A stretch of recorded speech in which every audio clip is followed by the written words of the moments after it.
माहिती आहे की मंडळी, उन्हाळ्याच्या सुट्टीत मुलांना देण्यासाठी आज आपण जो खाऊ बनवणार आहोत त्यामध्ये ना मैद्याचा वापर केलाय ना कोणताही प्रिझर्वेटिव्ह, तरीही चव अशी की मुलं वारंवार मागतील. चहासोबत, प्रवासात किंवा मुलांच्या संध्याकाळच्या स्नॅक्ससाठी ही रेसिपी एकदम परफेक्ट अशी आहे. चला तर मग आज आपण बनवणार आहोत टोमॅटोचे अतिशय टेस्टी चटपटीत असे चिप्स. रेसिपी अतिशय साधी सोपी आहे. फक्त व्हिडिओ शेवटपर्यंत बघा, म्हणजे व्हिडिओमध्ये सांगितलेल्या सगळ्या छोटे छोटे टिप्स तुमच्या लक्षात येतील आणि तुम्ही सुद्धा परफेक्ट असे हे चिप्स घरच्या घरी बनवू शकता. यासाठी इथे मी लाल बुंद असे 3 टोमॅटो घेतलेत. टोमॅटो छान चिरून घ्यायचे आणि त्यानंतर यामधल्या सगळ्या बिया काढून टाकायच्या आणि जो काही रस आहे तोही काढून टाकायचा, जेणेकरून हे चिप्स खाताना बियांमधला जो काही कचकचपणा असतो तो अजिबातही दाताखाली येणार नाही. अशा पद्धतीने सगळ्या बिया मी इथे काढून घेतल्यात. आता हे सगळे टोमॅटो आपण मिक्सरला छानपैकी बारीक वाटून घ्यायचे. यामध्ये पाणी अजिबातही घालायचं नाहीये. पाणी न घालता मिक्सरला छान अशी याची प्युरी तयार करून घ्यायची. पाणी न घालता प्युरी केली तर ही प्युरी अतिशय सॉफ्ट अशी होते. फक्त ही जर प्युरी तुमची व्यवस्थित झाली नाही, थोडीशी दरदरीत वाटली, तर मात्र ही प्युरी तुम्ही परातीमध्ये घेताना गाळून घ्या. इथे माझं ग्राइंडर अतिशय छान असल्यामुळे प्युरी अतिशय फाईन अशी झाली. अजिबातही गाळायची गरज नाही. बरं, हा ग्राइंडर कुठला आहे हे बरेच वेळेला विचारलं जातं. याची लिंक मी डिस्क्रिप्शनमध्ये देते. तुम्हाला जर घ्यायचं असेल तर तिथून तुम्ही घेऊ शकता. अतिशय फाईन अशा सगळ्या गोष्टी बारीक करता. चला, तर ही टोमॅटो प्युरी सगळी परातीमध्ये घालून घ्यायची. यामध्ये चवीप्रमाणे मीठ, चिमूटभर हळद, त्याचबरोबर लाल तिखट घालून घ्यायचं आणि सगळ्यात महत्त्वाची काळी मिरीपूड घातली. अर्धा चमचा काळी मिरीपूड घातली. काळी मिरीपूडमुळे ना चिप्स अतिशय टेस्टी होतात, त्यामुळे आवर्जून घाला. आता ह्या सगळ्या गोष्टी मिक्स करून घेतल्या की यामध्ये आपल्याला 1 कप गव्हाचं पीठ आणि अर्धा कप तांदळाचं पीठ घालून घ्यायचंय. आता सुरुवातीला एकदम जास्तीचं पीठ न घालता थोडं थोडं पीठ घालत कणिक व्यवस्थित अशी मळून घ्यायची आहे. इथे मी 1 कप गव्हाचं पीठ आणि अर्धा कप तांदळाचं पीठ वापरले, परंतु नंतर लागल्यावरती मात्र गव्हाचं पीठ वापरायचं आहे. तांदळाचं पीठ खूप जास्त वापरायचं नाहीये. गव्हाच्या पिठाच्या साधारण निम्म्यापेक्षाही कमी प्रमाणामध्ये तांदळाचं पीठ असलं तरीही चालेल. चला, आता मी आणखीन इथे मी पाव कप गव्हाचं पीठ घालून घेतले, कारण पीठ थोडंसं सैलसर आहे. हे पीठ आपल्याला अगदी घट्टसर असं मळून घ्यायचंय. त्यामुळे इथे मी 1.5 कप गव्हाचं पीठ, 1.25 ते 1.5 कप गव्हाचं पीठ आणि अर्धा कप तांदळाचं पीठ वापरले. कणिक व्यवस्थित अशी मळली गेली. तुम्ही बघू शकता अगदी परफेक्ट असा डो तयार झालाय. आता वरून तेलाचा हात लावायचा आणि ही कणिक किमान 15 ते 20 मिनिटं तरी भिजायला बाजूला ठेवायची. चला, इथे तेल लावूनही मी छानपैकी कणिक मळून घेतली. तुम्ही बघू शकता किती सुंदर सॉफ्ट असा डो तयार झालाय. आता याला 15 मिनिटं छानपैकी रेस्ट देऊयात. 15 मिनिटं झालेत. आता घेऊयात आपले सुंदर असे चिप्स बनवायला. 15 मिनिटांनंतर परत एकदा मी कणिक छानपैकी मळून घेते. एकसारखी फक्त करून घ्यायची आणि लगेच याचे गोळे करायला घ्यायचे. हाताला कोरड्या पिठाचा हात घ्यायचा आणि त्यानंतर याचे उंडे बनवायचे. आता एका वेळेस आपण एक अख्खी मोठी पोळी लाटणार आहोत आणि त्यानंतर त्याचे चिप्स पाडणार आहोत. त्यामुळे उंडे बनवताना थोडेसे मीडियम आकाराचे बनवा, कारण आपल्याला ही पोळी अतिशय पातळ अशी लाटायची आहे. तुमचा पोळपाट केवढा आहे त्या अंदाजानुसार उंडा घ्या. कारण पोळी जर तुमची जाड झाली तर चिप्स आपले कुरकुरीत होणार नाहीत, तेवढे पातळ होणार नाहीत. त्यामुळे थोडंसं मीडियम आकाराचा गोळा घ्यायचा आणि पिठीच्या साह्याने अगदी पातळ अशी छान पोळी लाटून घ्यायची.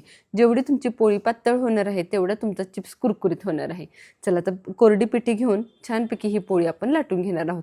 आता मी नंतर यावरती जी काही रेषाचं लाटणं असतं त्या साह्याने ही पोळी लाटणार आहे, कारण यावरती छान अशा बाहेरच्या विकतच्या चिप्स सारख्या रेषा दिसायला हवेत, म्हणून मी त्या पद्धतीने लाटणार आहे. परंतु सुरुवातीला आपल्या साध्या लाटण्याने, साध्या बेलण्याने व्यवस्थित असं पिठी लावून पोळी लाटून घ्यायची. मीडियम अशी पोळी झाली, बऱ्यापैकी मोठी झाली की आता काटेरी चमच्याच्या साह्याने अशा पद्धतीने फोक करून घ्यायचे. बरं, आता हे फोक तुम्ही जे काही रेषाचं लाटणं आपण यावरती फिरवणार आहोत ते फिरवल्यानंतर केले तरीही चालेल. मी अगोदर करून बघितले, मला वाटलं की रेषाचं लाटणं फिरवल्यानंतर राहतील, परंतु रेषाचं लाटणं फिरवल्यानंतर ते सगळे होल्स जे आहेत ते बऱ्यापैकी बुजले गेलेत. त्यामुळे आता परत मी वाटेने ज्यावेळेस शेप पाडेल त्यावेळेला परत यामध्ये होल करून घेणार आहे. होल असणं खूप जास्त महत्त्वाचं आहे पुऱ्यांमध्ये, कारण यामुळे चिप्स आपले तळल्यानंतर पुरीसारखे फुलणार नाहीत. आपल्याला हे चिप्स अजिबातही फुगलेले नको आहेत, त्यामुळे अशा पद्धतीने फोक करणं खूप गरजेचं आहे. जेव्हा आपण रेषाचं लाटणं फिरवतो त्यावेळेला पुरी फुलण्याचे चान्सेस बऱ्यापैकी कमी झालेले असतात, परंतु तरीसुद्धा अशा पद्धतीने फोक आवर्जून करून घ्या. चला, याच पद्धतीने सगळ्या पुऱ्या मी व्यवस्थित अशा करून घेते. तुम्ही बघू शकता रेषा पडल्यामुळे किती सुंदर अशा ह्या पुऱ्या दिसत आहेत ना. तळल्यानंतर तर ह्या रेषा इतक्या सुंदर चिप्सवर दिसतात की अगदी बाहेरचे चिप्स किंवा नाचोस आणलेत की काय असं वाटतं. चला, सगळे चिप्स मी याच पद्धतीने करून घेतलेत. आता आणखीन एक उंडा मी याच पद्धतीने करून घेणार आहे.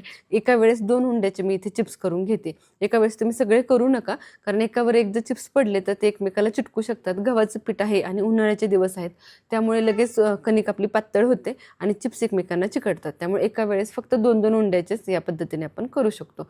या पुऱ्या तुम्ही किंवा हे चिप्स तुम्ही अगदी उन्हाळ्यामध्ये स्टोअर करून ठेवू शकता. 8-15 दिवस हे चिप्स आहे असे कुरकुरीत राहतात, अजिबातही याला काही होत नाही. आणि उन्हाळ्याच्या सुट्टीचे दिवस म्हणले की मुलं बऱ्याच वेळेला खाऊ मागत असतात, सतत खाऊ मागत असतात आणि त्यावेळेस असं काही घरात पदार्थ असेल ना तर बाहेरचे पदार्थ मुलं खाणारच नाहीत. या चिप्समुळे मुलांनाही हेल्दी खायला भेटेल आणि आयांनाही मुलांना काय खायला द्यायचं हा प्रश्नच राहणार नाही. चला तर दुसरे सुद्धा मी चिप्स याच पद्धतीने करून घेतलेत, तुम्ही बघू शकता. दुसऱ्यांदा मात्र मी अगोदर रेषेच्या लाटण्याने लाटून घेतलं आणि त्यानंतर होल पाडून घेतलेत. चला सगळे चिप्स इथं सुंदर असे तयार झालेत, फक्त 2 अंड्याचे मी करून घेतलेत. आता यावरती सिझनिंग आपण नंतर करणार आहोत. त्यासाठी 1 चमचा लाल तिखट, अर्धा ते पाव चमचा फक्त मीठ घातले आणि त्यानंतर अर्धा चमचा चाट मसाला, या 3 गोष्टी व्यवस्थित अशा मिक्स करून घ्यायच्या, कारण हे आपण वरती सीझन करणार आहोत. तुम्ही याऐवजी पेरी पेरी मसाला वापरू शकता किंवा अगदी ऑरेगॅनो वगैरे वापरला तरीही चालेल, परंतु मी इथे अगदी घरगुती पद्धतीने हे चिप्स बनवते, त्यामुळे अगदी घरचा देसी मसाला तयार केलेला आहे. चला आता घेऊयात आपले चिप्स तळायला. तेल छानपैकी गरम करायचं, छोटंसं तुकडा टाकून बघायचं. तुकडा टाकल्यानंतर तो छान अगदी जास्त बबल्स येऊन वरती येत असेल तर तुमचं चिप्स व्यवस्थित असे तळले जाणार आहेत. तेल खूप जास्त कडकडीत गरमही करायचं नाही आणि खूप थंडही ठेवायचं नाही. तेल मीडियम गरम असणं खूप गरजेचं आहे, कारण ते आपल्या चिप्समध्ये तो खुसखुशीतपणा आणि तो कुरकुरीतपणा राहण्यासाठी तेलाचं टेम्परेचर महत्त्वाचं असतं.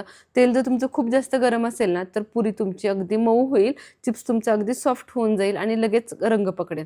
आणि तेल जर अगदी तुमचं कमी गरम असेल ना तर तुमचा चिप्स अगदी तेलकट होऊन जाईल आणि अजिबातही तो आतून खुसखुशीत होणार नाही. या पद्धतीने सगळे चिप्स व्यवस्थित असे तळून घ्यायचे. चिप्स तेलामध्ये सोडल्यानंतर लगे मिक्स करायचे नाहीत, थोडंसं त्याला शेप पकडू द्यायचा आणि त्यानंतर दोन्ही बाजूनी पलटी करून अतिशय सुंदर असे हे चिप्स तळून घ्यायचे. तळताना खूप जास्त डार्क रंगावर काढायचे नाही, तुम्हाला जो रंग हवा आहे त्याच्यात थोडंसं अलीकडे काढा, कारण तळल्यानंतरही त्यामध्ये हिट राहते आणि त्यानंतर रंग अजून थोडासा डार्क होतो. त्यामुळे तळताना मात्र यात छोट्या छोट्या टिप्सची आवर्जून काळजी घ्या. अतिशय कुरकुरीत असे चिप्स झालेत, प्लेटमध्ये टाकल्याबरोबर तुम्हाला जाणवत असेल किती कुरकुरीतपणा यांना आला येते. चला याच पद्धतीने दुसरीसुद्धा बॅच मी छान अशी तळून घेतली. एका वेळेस तुम्ही 5-6 चिप्स आरामात तळू शकता. तेलामध्ये तुमच्या जेवढे चिप्स बसत आहेत ना त्या अंदाजानुसार चिप्स तुम्ही तळायला घाला. एकदा मी तुम्हाला हाताने उचलूनही दाखवते की किती कुरकुरीत असे हे चिप्स झालेत. चला आता याच पद्धतीने बाकीचे सगळे चिप्स मी छान तळून घेते. आता ही सुरुवातीची पहिली बॅच तळली होती, यावरती लगेच मसाला घालून घेऊयात. चिप्सवर मसाला आवर्जून चिप्स गरम असतानाच घालायचे. चिप्स थंड झाल्यानंतर जर तुम्ही मसाला घातला तर तो म्हणा मसाला त्याला लागत नाही. गरम चिप्सवरती तुम्ही मसाला ज्या वेळेला टाकता त्यावेळेला लगेच तो व्यवस्थित असा चिकटला जातो, अजिबातही नंतर निघत नाही. कुरकुरीतपणा तुम्हाला मी एक चिप्स तोडून दाखवते, तुम्हाला बघूनच समजत असेल की किती कुरकुरीत असे चिप्स झालेत. अशा पद्धतीने केलेले चिप्स अजिबातही मऊ पडणार नाहीत आणि लवकर खराबही होणार नाहीत. 15 काय तुम्ही 3 आठवडे सुद्धा याला आरामात साठवू शकता. चला याच पद्धतीने तुम्ही सुद्धा हे चिप्स नक्की ट्राय करून बघा. फक्त व्हिडिओमध्ये सांगितलेल्या सगळ्या टिप्स आवर्जून फॉलो करा. टोमॅटोमुळे तो आंबटपणा, वरच्या सगळ्या मसाल्याचा तो चटपटीतपणा, ह्या सगळ्या चवी एकत्र आल्यानंतर भन्नाट अशी टेस्ट येते. चला तुम्ही सुद्धा ही रेसिपी नक्की ट्राय करून बघा. रेसिपी कशी वाटली कमेंट सेक्शनमध्ये मला नक्की सांगा. रेसिपी आवडली असेल तर व्हिडिओला लाईक करा, बनवायचं असेल तर सेव्ह करा, कोणाकडून बनवून घ्यायचं असेल तर शेअर करा आणि अशा चटपटीत चमचमीत रेसिपींसाठी आपल्या शुभज्योत रेसिपी चॅनलला सबस्क्राईब करायला विसरू नका. तसेच इंस्टाग्राम आणि फेसबुकवरही आपल्या चॅनलला फॉलो करू शकता, कारण तिथेही नवनवीन रेसिपी दररोज येत असतात. भेटूया पुन्हा एकदा अशाच खमंग, खुसखुशीत आणि चटपटीत रेसिपीसोबत. धन्यवाद. एक चिप्स मी तुम्हाला तोडूनही दाखवते, किती कुरकुरीत असा चिप्स झालाय. चला तुम्ही सुद्धा नक्की ट्राय करा. धन्यवाद.